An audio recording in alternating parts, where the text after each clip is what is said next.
Bienvenida o bienvenido. Hoy vamos a sumergirnos en un tema económico argentino que, sigue dando mucho que hablar. El periodo 2003-2015, los años del kirchnerismo. Efectivamente. Hay una frase muy potente, esa de «se robaron todo», que sugiere un país, arrasado, sin nada. Exacto. Y lo que queremos hacer hoy es contrastar un poco esa idea tan extendida con los datos concretos que hemos podido analizar de ese periodo. Sí. La idea es poner sobre la mesa las cifras clave. Ver qué dicen los números sobre las reservas, la deuda, el crecimiento. Comparar la narrativa con los datos económicos, digamos, duros. De acuerdo, pues vamos a ello. Empecemos por las reservas del Banco Central. Los papeles que manejamos dicen que en 2003, cuando Néstor Kirchner asumió, había unos 11.000 millones de dólares. Eso es 11.045, para ser precisos. Vale.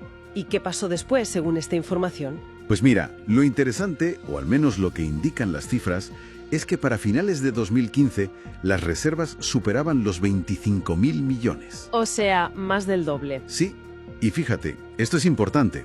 Esto incluye un evento bastante sonado, el pago total de la deuda con el FMI en 2005. Ah, es verdad, que fue un pago grande. Enorme, casi 10.000 millones de dólares.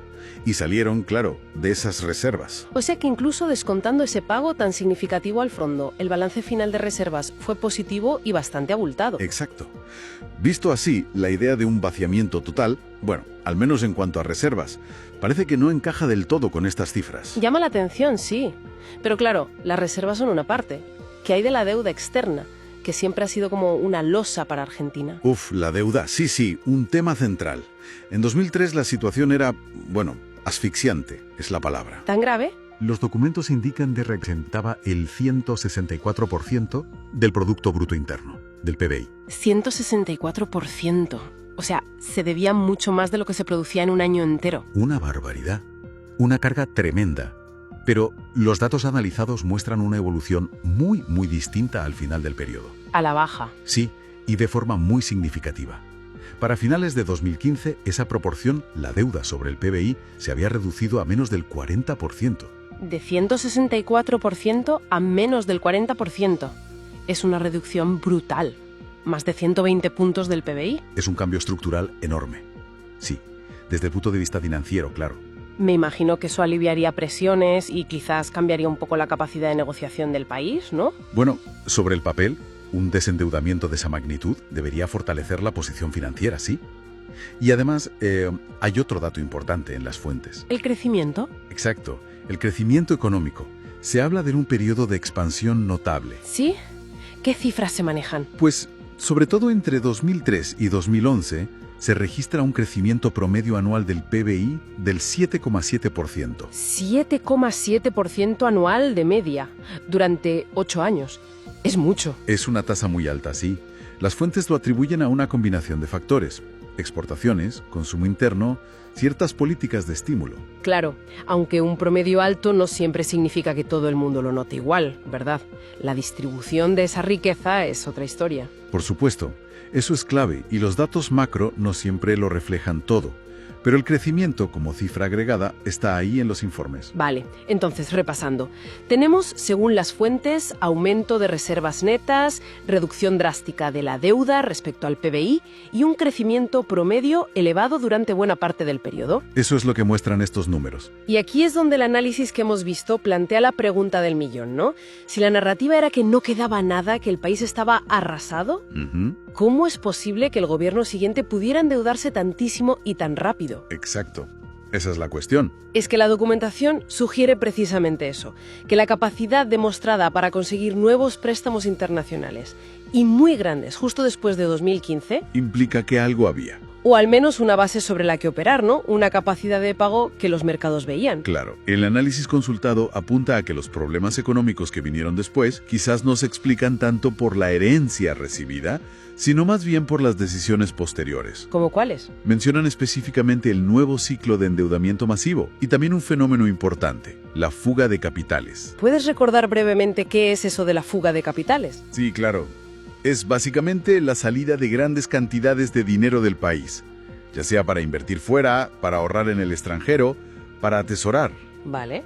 Y eso, claro, debilita la economía local porque reduce la inversión interna y las reservas disponibles. Las fuentes dicen que fue un factor importante después de 2015. Entendido. Gracias. Es que resulta, fascinante ver este contraste tan marcado entre los indicadores económicos que presentan las fuentes y esa idea tan instalada del «se robaron todo». Sí, es un choque fuerte. Hay una frase en el material que lo resume bien. En el juego político, las palabras pesan, pero más pesan los números. Una buena cita, sí. Y te lleva a preguntarte, si los números decían esto, ¿por qué caló tan hondo la otra versión, la del despojo total? Es la gran pregunta. Y la respuesta seguramente no está solo en la economía. Claro. Los documentos no profundizan ahí, pero uno puede pensar en muchas cosas. La comunicación política, el papel de los medios, crisis puntuales que sí ocurrieron, como la inflación, que fue un problema real y persistente. Y cómo se interpretó todo eso, ¿no? Y la memoria colectiva, que a veces es selectiva. Exacto.